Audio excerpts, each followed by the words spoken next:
अस्सलाम वालेकुम, welcome to Speed Trade Centre. दोस्त, मेरा नाम फ़र्रुख है और आप मेरा यूट्यूब चैनल देख रहे हैं। अक्सर आपको वीडियोस गाइडलाइन आती रहती है टायर्स के बारे में कि आपकी गाड़ी को क्या चीज़ किस टाइम पे क्या चीज़ ज़रूरत है। आज की जो हमारा टॉपिक से रिलेटेड चीज़ है वो ये है कि आपकी गाड़ी को नए टायर कब रिकमेंडेड है या आपने कब चेंज करनी है, या आपको कोई बताएगा। फॉर एग्जाम्पल, एक बंदा आता है कि वो कहता है मुझे जी फलां मैकेनिक साहब ने कहा है कि आप अपनी गाड़ी के टायर चेंज करवा दें, या फलां पंचर वाले ने कहा है टायर चेंज करवा लें, फलां जो है दोस्त ने कहा है आप गाड़ी के टायर चेंज करवा लें। दोस्तों, ये बिल्कुल इजी है कि आप अपनी गाड़ी के टायर खुद ही चेंज करने के बारे में सोच सकते हैं। अगर आपको ये चीज़ें अपने टायरों में नज़र आएँ या ये अलामात आपके टायरों में नज़र आएँ तो आप अपनी गाड़ी के टायर चेंज करवाने के लिए फ़ौरन ही चले जाएं। सबसे पहले तो आप देखेंगे दोस्तों कि आपका साइड कट लग जाता है अगर किसी टायर में। जैसे आप ये देख रहे हैं, इस टायर में अगर साइड कट आ गया तो आपने अपनी गाड़ी का टायर लाज़िम और मलज़ूम चेंज करना है, क्योंकि पंचर शॉप वाले आपको एडवाइस करेंगे कि जी हम रिपेयर पैच लगा देते हैं, ये चल जाएगा। लेकिन दोस्तों, उसका भरोसा नहीं है कि कभी भी कम हवा पे टायर चलेगा तो साइड पैच ये वेल्कनाइजेशन वाला खुल जाता है। तो इतना मोस्टली एक्सपीरियंस में आया है कि ये खुल जाता है। दूसरे नंबर पे आप ये देखेंगे कि आपकी गाड़ी के टायर खड़े खड़े, गाड़ी अगर खड़ी रही है तो उसमें क्रैक्स आ जाते हैं। जैसे साइड वॉल पे क्रैक्स आ जाते हैं, रबड़ क्रैक्स हो जाती है, तो उस टाइम पे आपकी गाड़ी को टायर चेंज करवानी है। ये क्रैक्स की ये इस तरह के मतलब कि ये जैसे खुश्की आ जाती है टायर में, रबड़ में बिल्कुल जो है ना, वो कहते हैं ड्राइनेस आ जाती है उसमें। उसमें ड्राइनेस आने की वजह से टायर कभी भी फट सकते हैं। तो आपको अपनी गाड़ी के टायर चेंज लाजम और मलजूम करने हैं।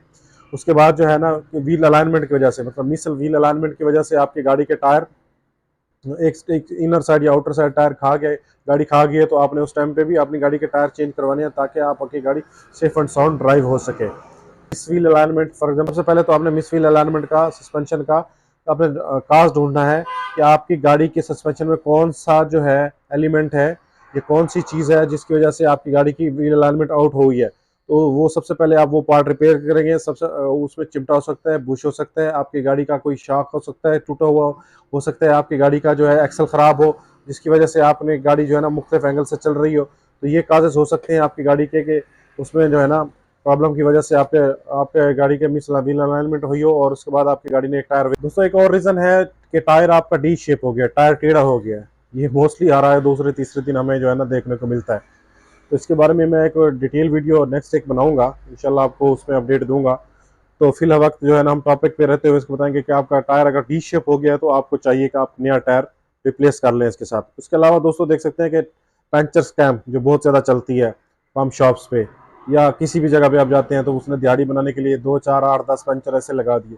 तो उस दौरान भी टायर आपका कोई टेढ़ा हो जाता है, टायर खराब हो जाता है, वो ट्रस्टेबल नहीं रहता कि दोबारा आप गाड़ी में यूज़ करें और लॉन्ग ट्रेवल पे जाएं। ज़्यादा पंचर वाले टायर को भी आप रिप्लेस कर दें, टायर के साथ न्यू टायर इंस्टॉल कर दें अपनी गाड़ी में।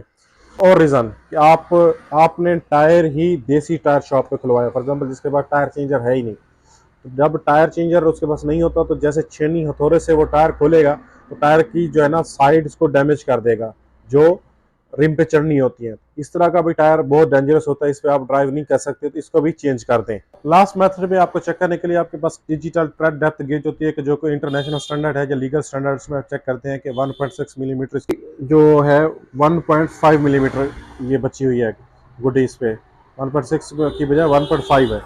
तो ये बिल्कुल ही खत्म है, आप इस टायर को यूज़ नहीं कर सकते। अगर for example digital trade gauge आपके पास नहीं है तो आपको कैसे पता चलेगा कि आप टायर को चेंज करना है। दोस्तों, इसके लिए सिंपल सी बात है कि हर टायर मैन्युफैक्चरर अपना एक ट्रेडवेयर इंडिकेटर बनाता है, जो कि इस टायर का ये है। जब यहाँ तक गुड्डी पहुँच जाए, लेवल हो जाए, तो आप लोगों ने टायर चेंज कर लेना है। दोस्तों, आज अगर आप इन्फॉर्मेशन आपको अच्छी लगी हो तो चैनल को सब्सक्राइब और लाइक ज़रूर कर दीजिएगा। Thank you.